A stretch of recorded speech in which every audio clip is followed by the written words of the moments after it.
Buenas noches. Ayer vimos cómo sigue mejorando la de por sí muy buena relación de los presidentes Enrique Peña Nieto y Andrés Manuel López Obrador. Hoy tenemos que registrar cómo el otro presidente, el tercero, Donald Trump, se sigue desviviendo en elogios. Trump anunció que las negociaciones del Tratado de Libre Comercio avanzan y que López Obrador ha sido todo un caballero, an absolute gentleman. Yes, sir. Sí, señor.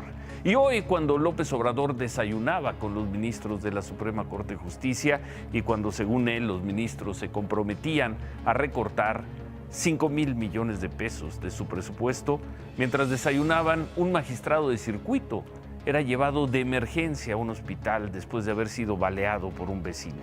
El vecino mató a la esposa del magistrado y se suicidó. Vamos a tener esa historia y además. El equipo de López Obrador les dice a los empresarios que no esperen beneficios fiscales en el primer año. Detienen a un artesano de 44 años por la violación y asesinato de la mexicana Mar Trinidad en playas de Costa Rica. Los costarricenses volvieron a marchar en protesta por el crimen.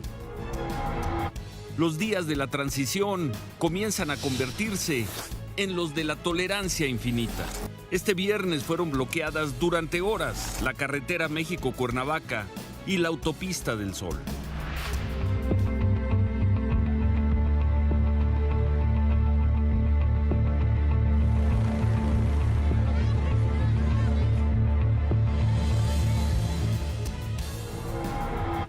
El gobierno de Venezuela fracasa en el intento de hacer pasar a un opositor preso como autor del supuesto atentado contra Nicolás Maduro. Esta fotografía del opositor en la cárcel hace pedazos la versión oficial.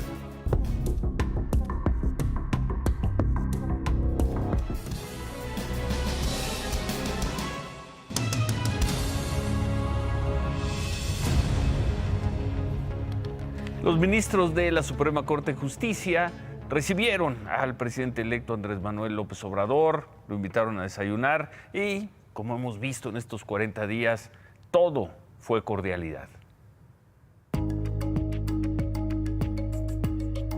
La visita de hoy fue a otro de los edificios del poder en México, la Suprema Corte de Justicia de la Nación. Andrés Manuel López Obrador se reunió esta mañana con sus 11 ministros. Caminó por los pasillos del edificio al lado de Luis María Aguilar, presidente de la Corte, y se dio tiempo para detenerse frente al gran óleo de Benito Juárez que cuelga del muro principal del Pleno.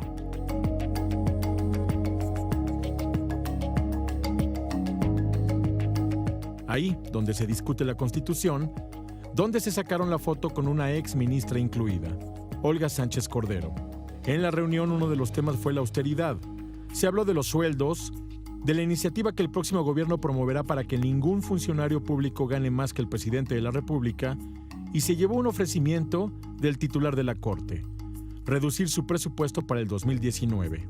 Ya el hecho de que va a haber una reducción de más de 5,000 millones de pesos en el gasto del Poder Judicial por un plan de austeridad, ya esto es importante. Luego de su visita, López Obrador anunció que ya se trabaja en 2 paquetes de iniciativas de ley que son preparadas por Julio Scherer Ibarra, quien será el próximo consejero jurídico de la presidencia. Las llamó grandes reformas. Son en materia de austeridad, combate a la impunidad, para cancelar la reforma educativa y considerar la corrupción, el fraude electoral y el robo de combustible como delitos graves. Vamos a presentar estos 2 paquetes desde el día 1 de diciembre, porque quiero ser yo el que envíe estas reformas que van a distinguir, a caracterizar al nuevo gobierno de la República. Así llega el presidente electo a la recta final de su semana. Este sábado y domingo permanecerá en la ciudad.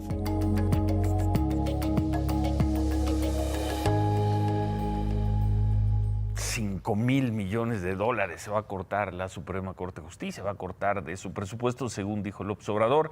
no dijo que los ministros hayan aceptado bajarse el sueldo. Vamos a ver nada más el comparativo de lo que gana un ministro de la Corte, casi 270 mil pesos al mes. López Obrador ha dicho que su salario va a ser de 108 mil, es decir, pues casi más de 2 veces lo que gana un ministro de la Corte. No dijo nada López Obrador y por lo visto los ministros de la Corte pues van a mantener esos sueldos y quizá para ello hagan valer lo que el propio López Obrador dijo el miércoles cuando recibió la constancia de mayoría en el Tribunal Electoral. Dijo: el Ejecutivo no será más el poder de los poderes ni buscará someter a los otros. Si no va a ser el poder de los poderes, pues que los senadores, los diputados, los ministros de la Corte y los magistrados ganen lo que tengan que ganar y no lo que gana Andrés Manuel López Obrador, o menos de lo que va a ganar López Obrador. Esta tarde apareció, vamos a ver la imagen, apareció junto a Andrés Manuel López Obrador. Esta persona se llama Daniel Asaf Manjarrés. Ahí lo vamos a ver, se le vio en las oficinas, ahí está, se le vio en las oficinas de la colonia Roma. Más tarde se supo que Daniel Asaf va a ser el coordinador de la ayudantía, así se va a llamar, del presidente electo, de este grupo de 20 personas que van a hacer las tareas de seguridad del López Obrador a partir, pues, decían del 16 de septiembre, parece que y lo van a hacer a partir de ya. Se informó que ninguna de estas 20 personas estarán armadas. ¿Quién es este hombre, Daniel Asaf? Se sabe poco de él. Lo que sabes es que es un empresario. Fue candidato de Morena a la Asamblea Constituyente en 2016. Una persona muy cercana, se dice, a Miguel Torruco. Fue su asesor cuando Torruco despachaba en la Secretaría de Turismo de la Ciudad de México entre 2012 y 2017. Y bueno, él va a ser el encargado de la ayudantía. No queda claro qué es lo que va a hacer la ayudantía y menos en tareas de seguridad. Pero ya apareció por lo pronto hoy este personaje y se dijo que él va a encabezar ese grupo de 20 personas. Quien habló también fue el próximo jefe de la oficina de la presidencia, Alfonso Romo, y él dijo que no se hagan ilusiones los empresarios, que no habrá estímulos ni incentivos fiscales, cuando menos en el arranque del nuevo gobierno. Toda la parte de incentivos fiscales no va a haber. Ahorita por lo pronto vamos a ahorrar. Vamos a crear condiciones de confianza para que la inversión venga. Hoy no podemos hablar de incentivos porque tenemos que reducir el gasto corriente. Ya una vez que tengamos la casa en orden, entonces ya podemos hablar. Romo dijo esto al reunirse con integrantes del Consejo Coordinador Empresarial, con quienes acordó que se van a reunir periódicamente el equipo de transición y el Consejo Coordinador Empresarial en los meses que quedan antes de que inicie el nuevo gobierno. Quien habló hoy fue el presidente Peña Nieto. Encabezó una ceremonia de graduación de cadetes de la Escuela Naval. Esto fue en Veracruz, en Antón Lizardo, Veracruz, y habló de la transición que acordó ayer con Andrés Manuel López Obrador. La transición ordenada y eficaz que hemos iniciado es una muestra de la madurez y la vitalidad de nuestra democracia. En estos meses, el Gobierno de la República contribuirá a que la futura administración pueda tener un comienzo y una gestión exitosa. En mi relación con el presidente electo, prevalecerá el compromiso con nuestro país, el respeto a nuestras instituciones y el trabajo en favor de las familias mexicanas. Y ahí quedó todo por este viernes. Después ya no se supo más de Andrés Manuel López Obrador en la tarde, ni del presidente Peña Nieto. Fue una buena semana, ya han sido 40 muy buenos días para la política mexicana. Sobre eso vamos a hablar al final del programa. Y sobre todo siguen siendo pues muy buenos días, muy buena temporada para Andrés Manuel López Obrador.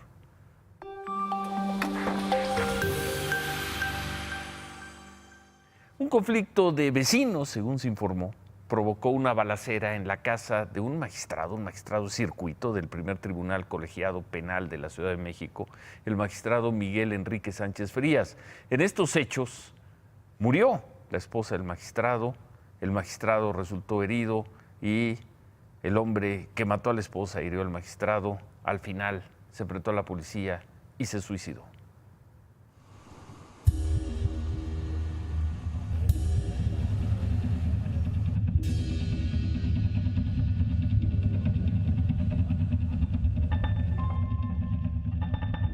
Eran las 6 de la mañana cuando Axel García Corona, de 46 años, tuvo un conflicto con sus vecinos en el condominio ubicado en la calle Vistahermosa de la colonia Mirador, en la delegación Coyoacán.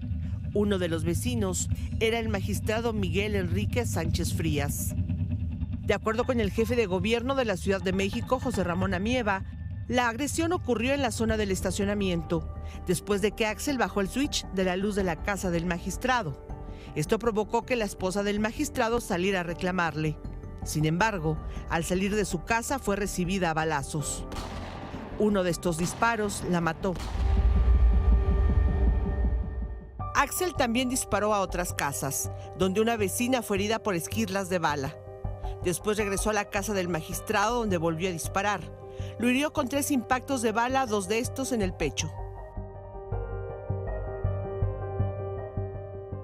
Las primeras investigaciones de la Procuraduría de Justicia de la Ciudad de México indican que Axel ya había tenido problemas previos con sus vecinos. Sabemos quién es, sabemos que ahí es su domicilio, sabemos que habita en compañía de otras 2 personas más familiares de él, y es pues, lo que estamos nosotros pues, generando en la carpeta de investigación. Cuando llegaron los policías de la Ciudad de México, Axel todavía tenía el arma en sus manos y los recibió a balazos. Los policías le pidieron que tirara el arma, pero se suicidó. Esta persona, cuando se da la intervención policial, reitero, un mando, fue agredido. Afortunadamente no le impactaron ninguno de los disparos que le realizaron. Al registrar la casa de Axel, la policía encontró otras 2 armas de distintos calibres y otra arma réplica.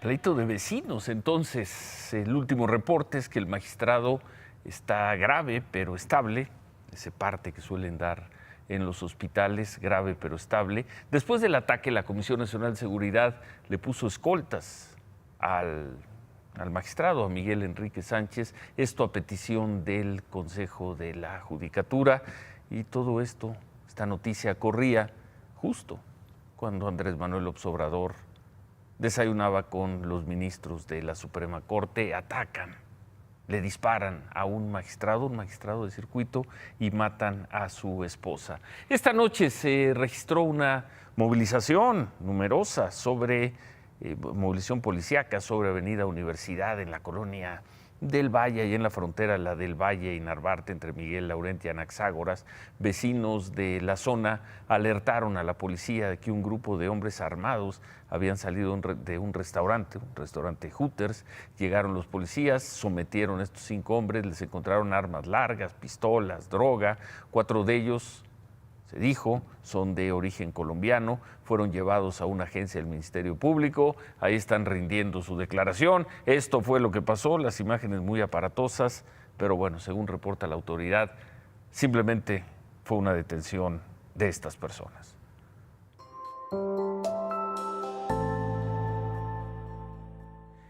Y hoy de nueva cuenta se movilizaron en Costa Rica, protestaron en Costa Rica, en la ciudad capital, en San José, por el asesinato de la joven mexicana, de María Mar, como le dice su mamá, María Trinidad Matus. Le piden a las autoridades que se detengan a los responsables de este homicidio y que se refuerce la seguridad allá en Costa Rica.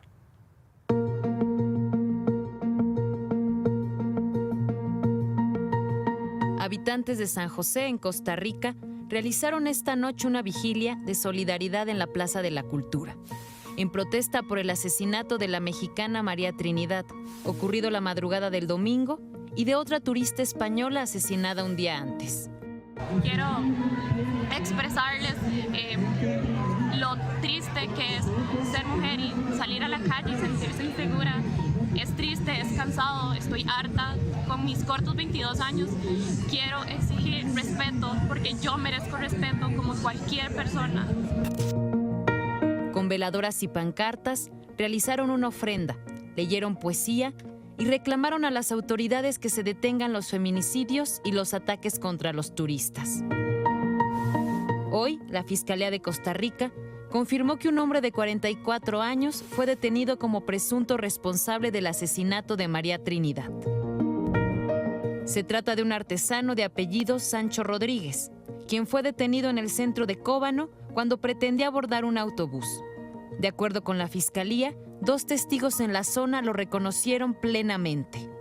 Desde que se tuvo conocimiento del hecho delictivo, un equipo de fiscales y fiscalas de la zona donde el hecho tuvo lugar, de la mano de fiscales y fiscalas experimentadas y bajo la supervisión de la Fiscalía General, ha venido trabajando duro, ha venido trabajando comprometido y muy diligentemente para poder identificar y recabar prueba útil y pertinente que establezca la responsabilidad de las personas sospechosas en los hechos. Pero para los vecinos de Cóbano, la detención ocurrió gracias a que los habitantes se han organizado y han realizado su propia investigación y cacería de presuntos culpables. Andrés Araya, habitante de Cóbano, contó a Imagen Noticias que el hombre del que habla la Fiscalía fue ubicado por los vecinos gracias a las cámaras de seguridad de un hotel de la zona, donde se le vio caminar con la ropa mojada la madrugada en la que María fue asesinada. La policía tuvo que salvarlo de ser linchado.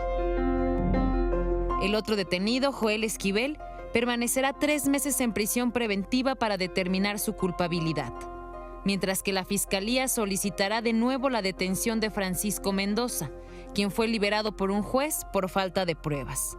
¿Dónde la mató? No sé, él se desapareció. ¿La metió al agua o se la llevó? No, se la metió al agua, se lo juro. Para los habitantes de Costa Rica, el asesinato de María Trinidad ha provocado que exijan justicia a las autoridades por los casos de violencia contra la mujer.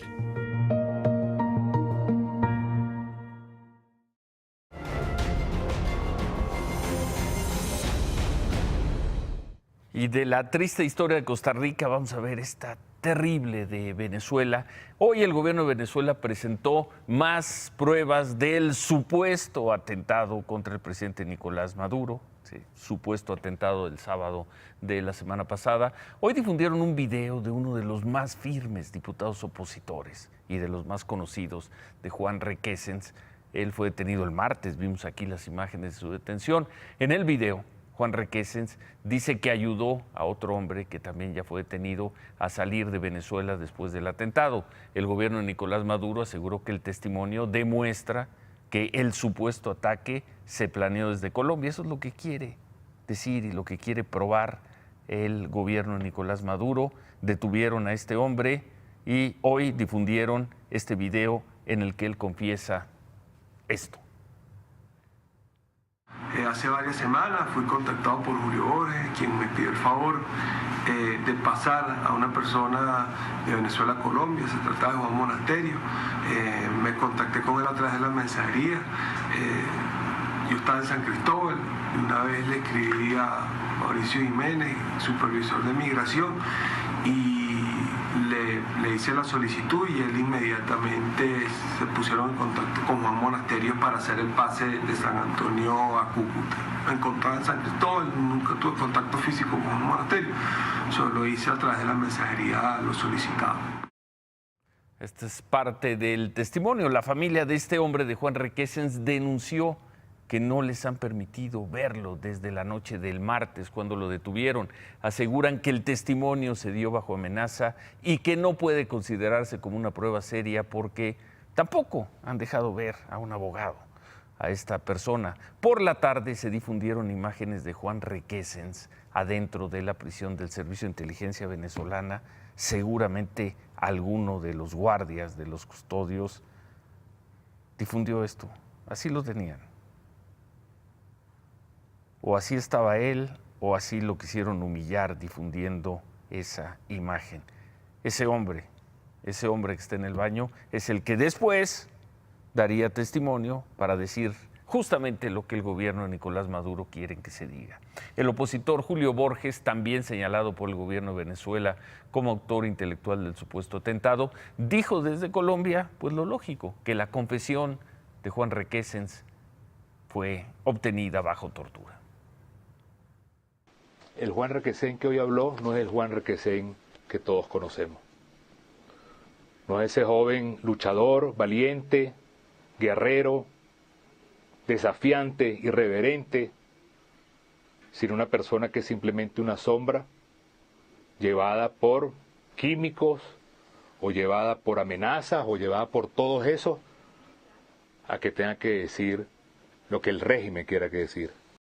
Qué lamentable, pero bueno, alguien tomó esa imagen del señor Requesens o Requesens, como le dicen allá, y la difundieron y corrió por las redes sociales y por algunos medios de comunicación, otra que le sale mal al señor Maduro. Elementos de la Marina, regresando a México, decomisaron en las costas de Guerrero, a unos kilómetros de Acapulco, 2 toneladas, casi 2 toneladas de cocaína que eran transportadas en una lancha.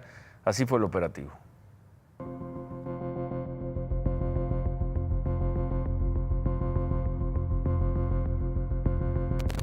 Durante un operativo de vigilancia al sureste del puerto de Acapulco, un helicóptero de la Marina detectó una lancha con carga sospechosa. De inmediato comenzó la operación para detenerla. Participaron 4 buques y embarcaciones, 3 helicópteros y personal en tierra para interceptar a los tripulantes. Al llegar a tierra, los tripulantes de la lancha intentan darse a la fuga. Al menos 10 personas salen corriendo. Solo uno de ellos, de nacionalidad ecuatoriana, fue detenido.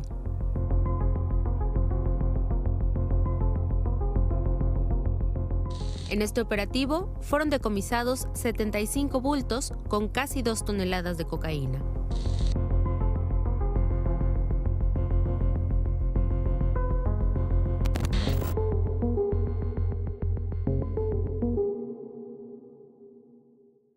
Imágenes de la Marina. Vamos a ver ahora imágenes de policías federales que fueron agredidos cuando estaban haciendo trabajos de investigación en un rancho, en un municipio de Guerrero, en Chihuahua.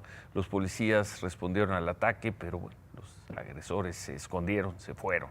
Cuando los policías trataron de encontrarlos, lo que localizaron fue un campamento pues que al parecer es del crimen organizado. Minutos después los volvieron a atacar a los policías federales. En el enfrentamiento murió uno de los agresores. ¡Hey, tú!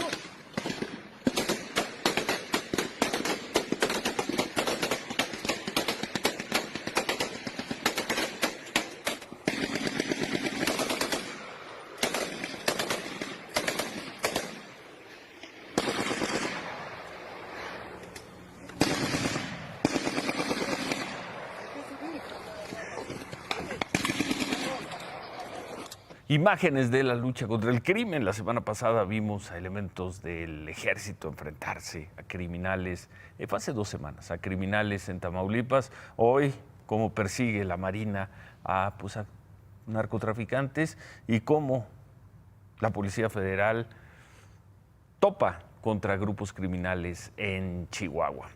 En otros temas, y lo decíamos al inicio del programa, parecería que ahora este periodo de transición se está convirtiendo en un periodo de tolerancia absoluta.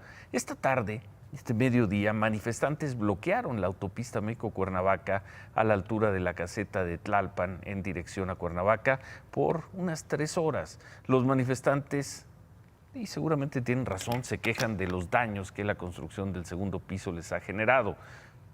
Seguramente tienen razón, pero el daño que hicieron, el caos que ocasionan, bueno, pues ahí lo estamos viendo. 3 horas, y quizá un poco más de 3 horas, cerrada esta parte, este acceso a la carretera México-Cuernavaca.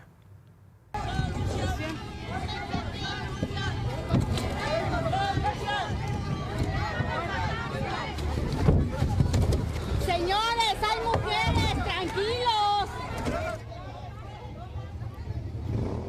Y más temprano, unos 120 simpatizantes, se dijo que simpatizantes de Morena bloquearon también por unas 3 horas la autopista del Sol en ambos sentidos. Esto fue a la altura de Tierra Colorada. Los manifestantes exigían que el Tribunal Electoral del Estado reconozca el triunfo de un candidato de Morena a la alcaldía de Tecuanapa. La circulación se restableció poco antes de las 5 de la tarde y bueno, si así están presionando, si así están cerrando el periférico, la carretera México-Cuernavaca, el Paso Express, la autopista del Sol, no será sorpresa que la próxima semana, cuando a partir de lunes, cuando empiece la salida y el regreso de muchas personas por el fin de las vacaciones, este tipo de protestas se multipliquen, porque pues al parecer hay permiso para bloquear, para obstruir vías federales sin ningún problema. ¿Qué más tenemos, Paola?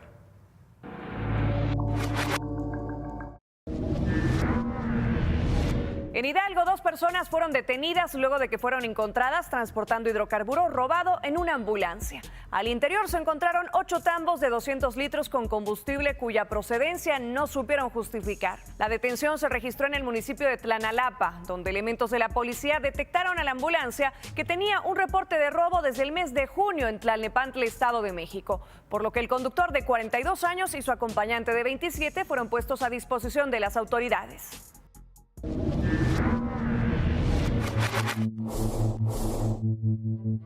Esteban Loaiza, ex beisbolista mexicano de las Grandes Ligas, se declaró culpable de narcotráfico en una audiencia en una corte en California. Loaiza fue detenido el 9 de febrero en California en posesión de un cargamento de más de 20 kilos de cocaína valuado en $500,000.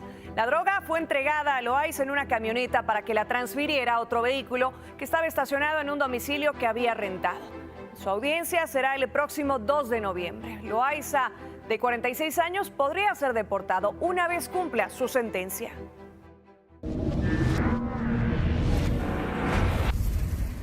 En la ciudad de Fredericton, Canadá, esta mañana se registró un tiroteo donde 4 personas perdieron la vida, entre ellos 2 policías. El hecho se registró en un pequeño edificio en una zona residencial al norte de la ciudad, cuando un vecino alertó a la policía pues había escuchado disparos. El primer ministro canadiense Justin Trudeau escribió en su cuenta de Twitter: los canadienses en todo el país se sorprendieron al despertar con las noticias del tiroteo. Lloramos con todos los que han perdido a un ser querido. A los heridos les deseamos una pronta recuperación. La policía también agradeció el apoyo recibido después de que 2 de sus elementos perdieron la vida. Todavía no dieron detalles de las causas que ocasionaron el tiroteo.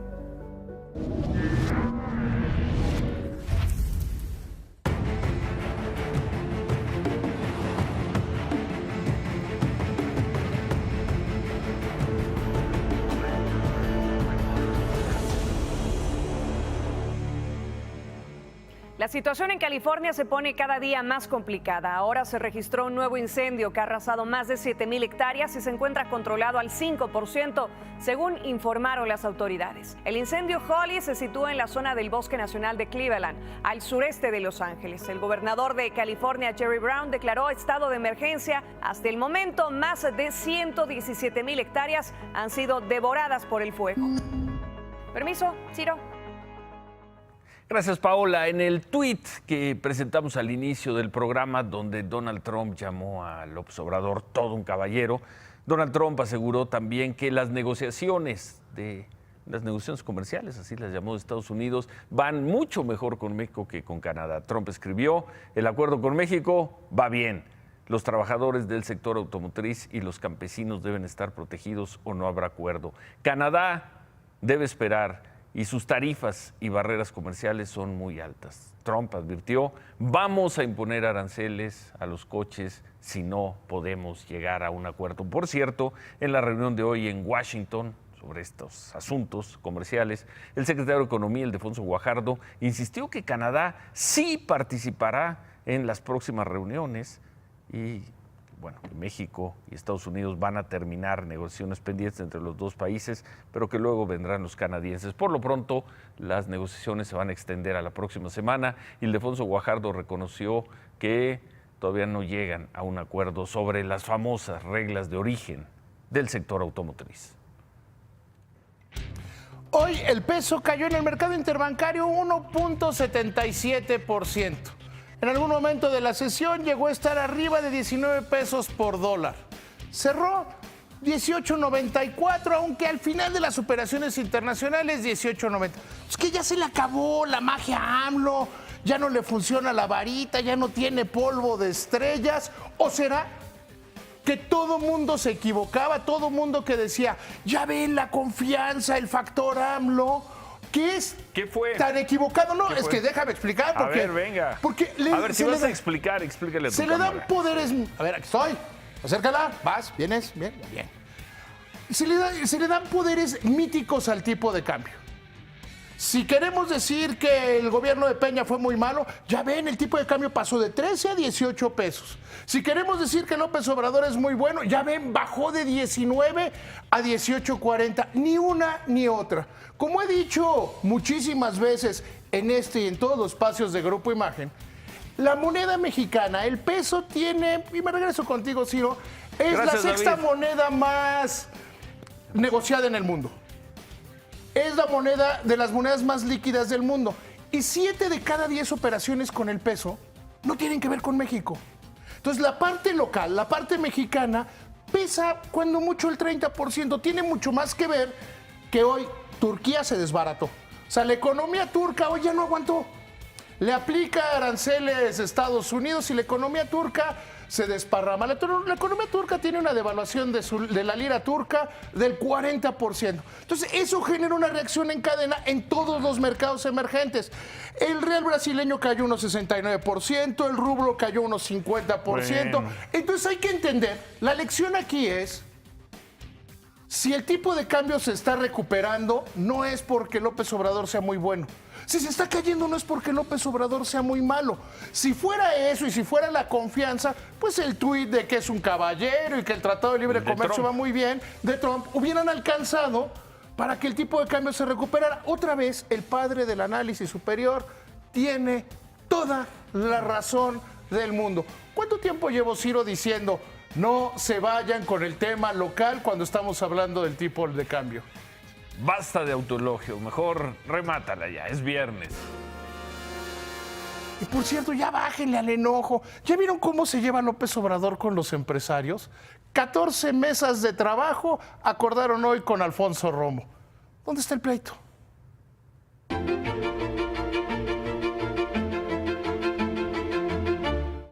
Bueno, y antes de ir con los deportes, Cuauhtémoc Blanco regresó a un barrio para él, Atlatilco, en Azcapotzalco, en la Ciudad de México. A él lo recibieron con 2 murales de homenaje. Vamos a ver.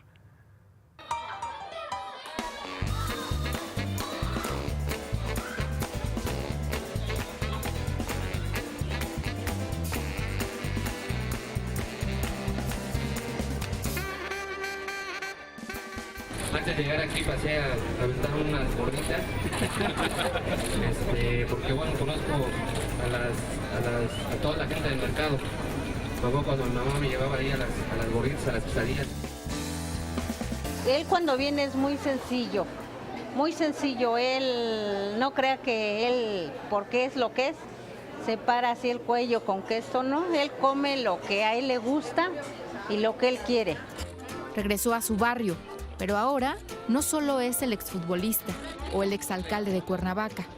Hoy regresó a la unidad habitacional Tlatilco el próximo gobernador de Morelos. Pues, al final de cuentas el fútbol es mi pasión y la política, pues tengo una gran oportunidad para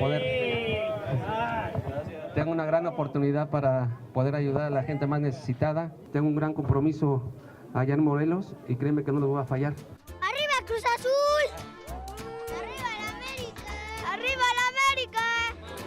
Después de desayunar en el mercado, Cuauhtémoc Blanco develó una placa conmemorativa del barrio donde nació, colocada justo frente a la primaria donde estudió. Desde ahí, junto a su nuevo compañero de partido, el jefe delegacional de Azcapotzalco, Pablo Moctezuma, Cuauhtémoc Blanco se sumó a las consignas de la izquierda. 41, 42, 43, ¡justicia! Siguió la develación de la placa.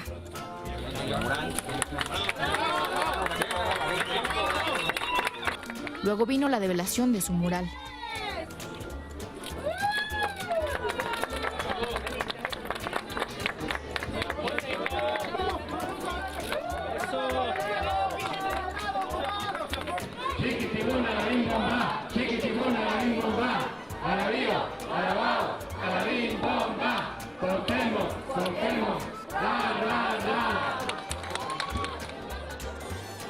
Después del homenaje, se fue al infierno, un salón de la unidad habitacional Tlatilco donde volvió a comer, esta vez con los 150 invitados a la convivencia con el exfutbolista. El menú, tacos de chicharrón en salsa verde y agua de sabor. Para llegar al éxito hay que mantener los pies sobre la tierra y ayudar. Y acuérdate de dónde vienes. Sentimos bonito porque, como dicen, no es de Tepito, es de aquí, de la unidad Tlatilco.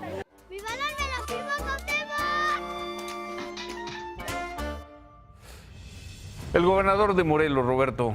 Así es, Ciro, ídolo del pueblo y para el pueblo, que obviamente ya está en otro ámbito. Pero al regresar de la pausa estaremos hablando del arranque de la jornada 4 del fútbol mexicano y además también de Donald Trump, que ahora arremetió en contra de los jugadores de la NFL. Esto y mucho más al regresar de la pausa. Y también regresamos con la información de un supuesto incendio, que parece que no fue tal, de un avión de Aeroméxico. Volvemos.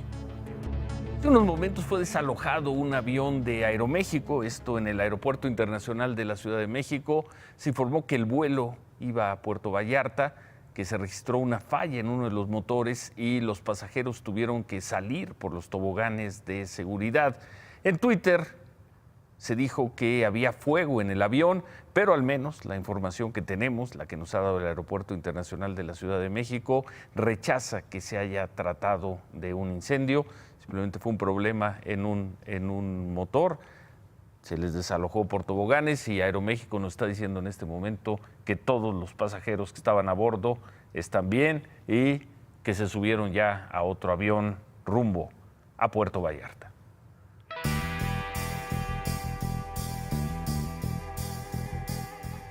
Vámonos con la información deportiva. Arrancó la jornada número 4 de la Liga MX con un duelo interesante, duelo regional entre Puebla y los Tiburones Rojos de Veracruz, allá en el Estadio Cuauhtémoc. Un Puebla de Ojitos Meza que ha venido desplegando buen fútbol y aquí empezaba con este embate, la falla de la Palmera Rivas, el 1-0 para los camoteros. Después el gol del polaco Menéndez, el argentino anotaba así el empate y después instantes después llegaba este rebate, 2-1, le dieron la voltereta a la franja, el Tiburón mordió como visitante. Y ahora nos vamos con el partido entre Morelia y Necaxa. 11 años Necaxa tiene de no ganar en el estadio Morelos y empezaba ganando con este golazo el conjunto michoacano de Diego Valdés, el chileno.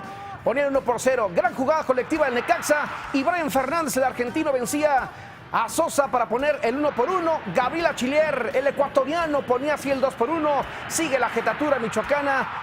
3 puntos para Monarcas Morelia contra Necaxa. Y este sábado no se puede perder por la pantalla de Imagen Televisión el partido entre León y Querétaro a las 6 de la tarde con 50 minutos. Los esperamos. Javier Alarcón y todo el equipo de trabajo estarán en el León Querétaro. Partido interesante, duelo del Bajío, esto en el fútbol mexicano. ¿Ganan los Gallos?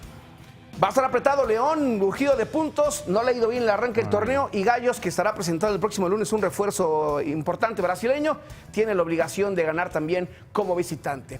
Y bueno, Ciro, comenzó la pretemporada del NFL y regresaron las protestas durante el himno de los Estados Unidos.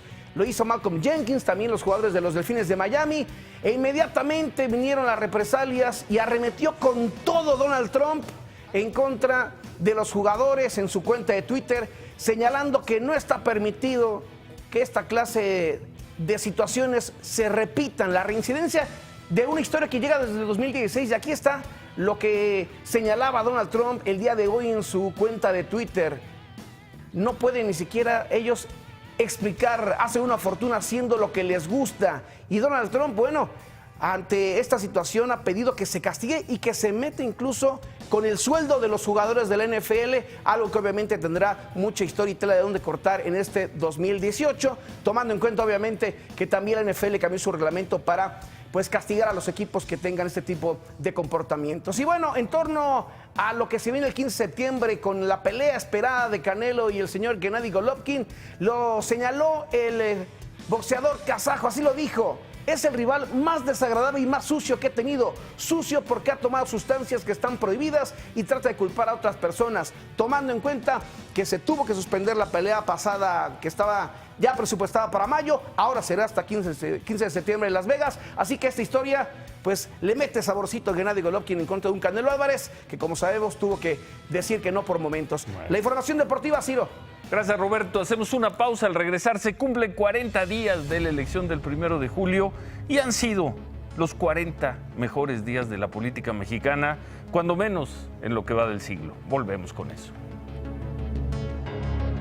Hoy se cumplieron 40 días de la elección del 1 de julio y creo que sobre eso basta con decir que han sido, por lejos, los 40 mejores días de la política mexicana en lo que va del siglo, cuando menos. Ha habido problemas en Puebla, poco en Veracruz y algo más por ahí. Pero en 40 días la política en México se levantó de la lona cuando el referee estaba a punto de gritar el knockout. Se levantó de la lona y comenzó a bailar por el ring. La política seminoqueada se ve ahora en buena forma para aguantar al menos los próximos rounds. Y eso tiene que ser una buena noticia, venga lo que venga. Se quedan con ¿Qué importa? Gracias. Buenas noches. Ánimo.